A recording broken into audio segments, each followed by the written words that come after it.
He went to work for the Republic, and before he left in 1904 for New York, he was a genuine cartoonist. His first regular comic strip was called Alma and Olive.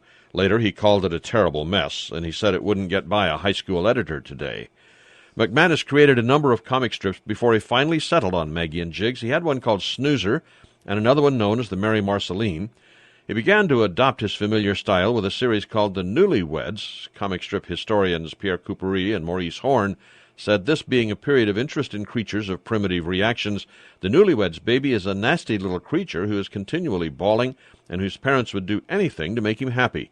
Father is a droll individual. Mother is an elegant woman, always impeccably dressed despite the destructive maneuvers of the baby. Coupery and Horn refer to the next strip in McManus's career as the most outstanding comic strip of this period, 1910 to 1928. That was no small accomplishment, because it was during this time that other famous comic characters were born. Crazy Cat and Ignatz, the brick-throwing mouse, Rube Goldberg's Boob McNutt, Thimble Theater, featuring the Oil family, and 10 years later, a sailor called Popeye. But of them all, some think Bringing Up Father was the best. The inspiration for it apparently was a popular play, The Rising Generation, which also told the story of the problems of a family inflicted with sudden wealth. It was the first comic strip to become internationally famous. By the time McManus died, his comic strip was being published in 27 languages and 500 newspapers. Radio programs were based on it. Some movies were made, including 4 in which McManus played Jiggs. In 1938, in honor of the 25th anniversary of the series, McManus was the guest of honor at a congressional dinner in Washington. He was the first comic strip artist so honored. Sometimes he had trouble meeting his deadlines. He was in California, and his strips were distributed from New York.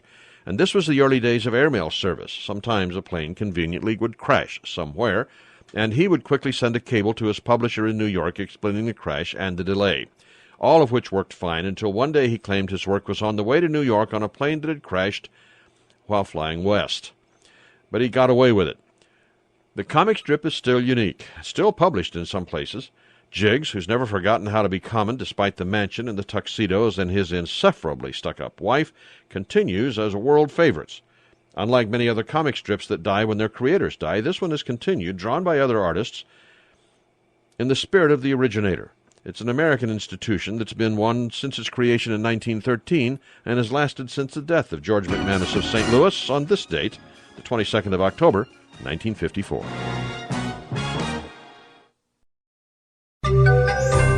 We'll finally know later this morning about the unemployment rate in America before the Great Shutdown of 2013.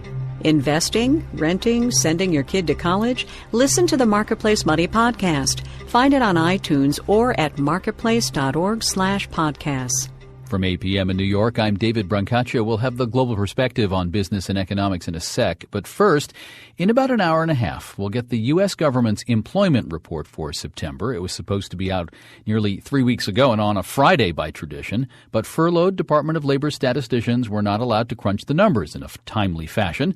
Marketplace's Mitchell Hartman joins us live. Morning, Mitchell. Good to be here, David. So you suppose this data will make a difference coming so late to the econometric dinner? Well, first of all, it won't tell us anything about the last few weeks, the 800,000 or so government workers who were furloughed and all the rest.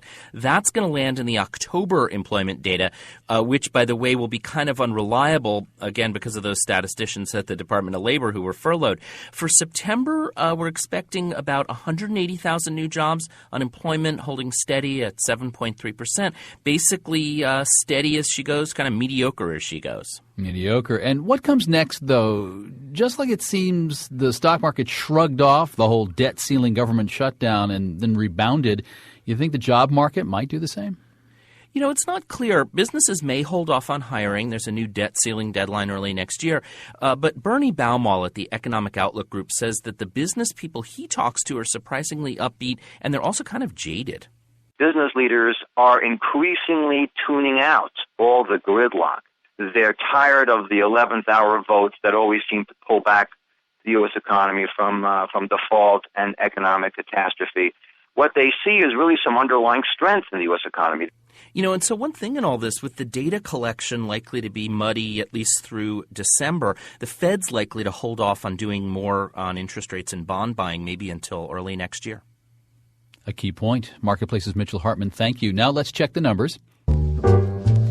The FT100 in London is currently up 0.2%. Dow, S&P, and NASDAQ futures have not moved much this morning. The International Labour Organization and the government of Bangladesh today are launching a campaign to improve working conditions at clothing factories there. It'll use money from British and Dutch governments to boost workers' rights and make factories safer about 6 months after a factory collapsed, killing 1,100 people. The BBC's Mahfouz Sadiq in Dhaka tells us there's also a movement on wages for Bangladeshi workers. One of the major demands by workers has been a higher minimum wage for the garment workers. And in the last month or so, there's been protests here on the ground by workers demanding a higher minimum wage.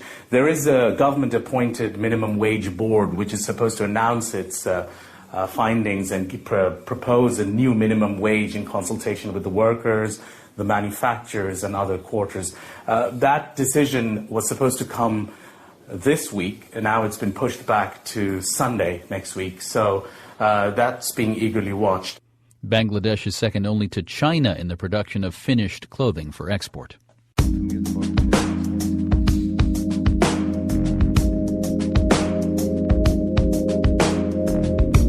Looking for a good read? Visit the Big Book blog at marketplace.org. Listen to author interviews and read excerpts from the Marketplace bookshelf. Online at marketplace.org/thebigbook. Looking to train for the job of the future? Well, get a box of those heat packs you stick in your boots and head north of the 60-degree parallel. You may prefer your Arctic pristine, but melting ice from climate change coupled with ships equipped with new ice-breaking technology could spark a new era of commerce in the far north. But shipping in Arctic waters takes special skills. Scott Hamilton is department head for the Alaska Maritime Training Center at Alaska's Institute of Technology. Morning, Captain. Good morning, David. How are you today? Good. Why do you think the time has come for more people to know how to navigate in the Arctic? If you look at where Alaska is situated, we are at a choke point. Tourism, fisheries, oil and gas. Right now in Alaska, fishing is a $2 billion a year industry. And the cruise ship industry in the Arctic has doubled from 2004 to 2007. I refer to it as the manifest destiny of the opening of the Arctic. But just to explain, I mean, you couldn't get a ship through a lot of it until recently, or soon you'll be able to because not as much ice. That's true, but also I like to point out the fact that even though there are periods of year where we have ice-free waters, technologies are there to operate in the ice. And so, yes, the reduction of ice is a discussion that people like to argue politically, but the fact of the matter is technologies are there with nuclear-powered icebreakers, with ice-class hulls, with satellite navigation. All these advances have made whether there's ice there or not almost a moot point. So give me a sense of just some of the skills I would need there compared to navigating, say, off Bermuda where things are warmer. Well, just getting dressed in the morning. When it's 40 below, you're not going to walk out in a utility kilt and flip-flops. Some of the firefighting and cargo operations are going to be fundamentally different. Engineering concerns for hydraulics and winches and cranes are just fundamentally different once things freeze. Now, I can't do this interview without asking you about the simulator. Basically, it's a ship in a box in a building. Officers are now required to have specific certifications for training. One of the big ones since the Exxon Valdez is bridge resource management. It's who does what job in the bridge, identifying what's called the error chain. And these are all things that are best done in the safety of a ship simulator prior to be able to get underway.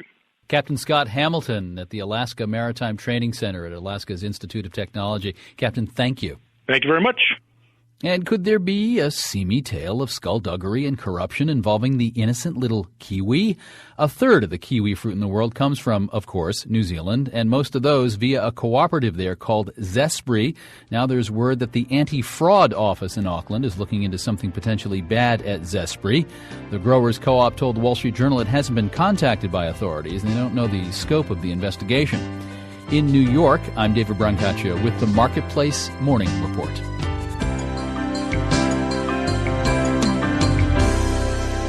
From APM, American Public Media. 1 minute late. You're lucky to have me at all, Captain Peacock. I had to thaw my pussy out before I came. I've been out all night. Hey, good looking. We'll be back to pick you up later. The government releases shutdown-delayed unemployment numbers. They're late and they're a little problematic. Expanded checks by the TSA when you book a plane ticket. Searching through driving and employment information. And a possible cure for baldness. We'd love to see this in clinical trials in the next 3 to 5 years. Good morning, I'm Peter King with the CBS World News Roundup. The Labor Department has released its September jobs report. 148,000 new jobs created, a 7.2% unemployment rate, both down slightly from August.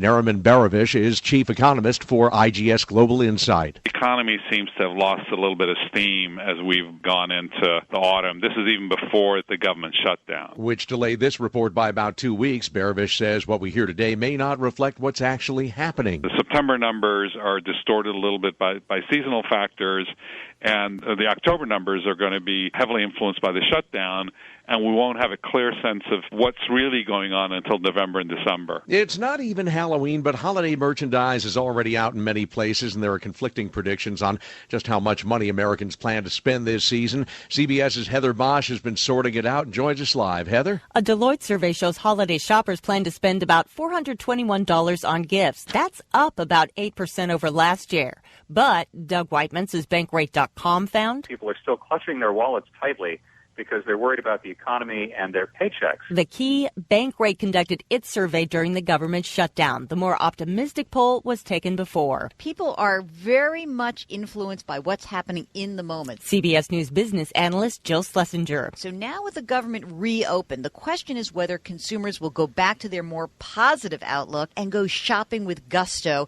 when the holiday season arrives. And that's just turning out hard to predict this year. With the government now back to work, a new CBS News survey shows Americans are disgusted with Congress, and that may be an understatement.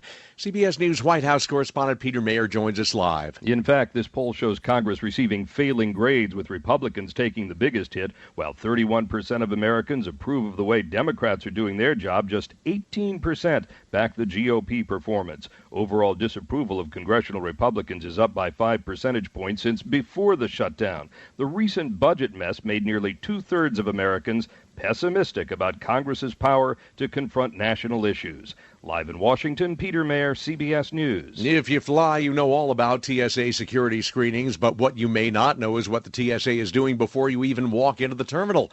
Live to CBS's Vicki Barker. This goes beyond comparing basic passenger information against terrorist watch lists. The New York Times says the TSA may now be looking up car registrations, employment history, scanning a range of databases on all domestic travelers.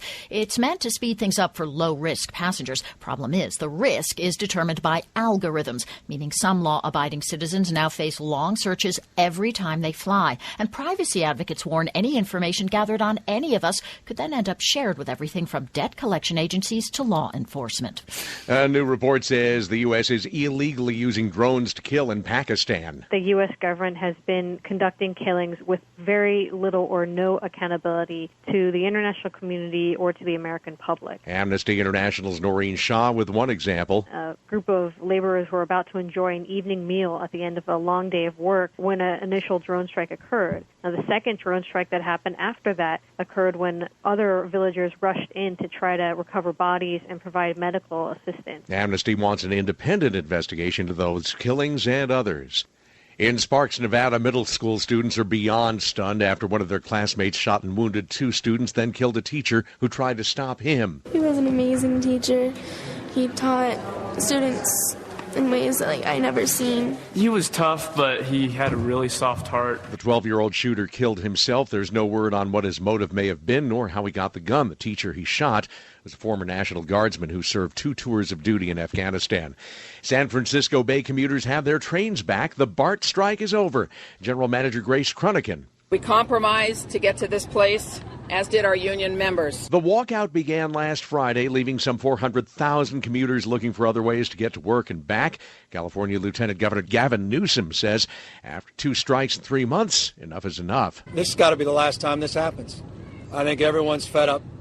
and no one wants to see this ever happen again. Secretary of State John Kerry arrives in London, where representatives from 11 countries are talking about how to help the Syrian opposition. We've been looking forward to this meeting because obviously it's a very important time. Diplomats have to figure out how to sort out divisions within the opposition, rivalries between rebel groups, and Syrian President Assad's reluctance to give up power. Kerry was in France doing damage control after reports that the NSA had spied on French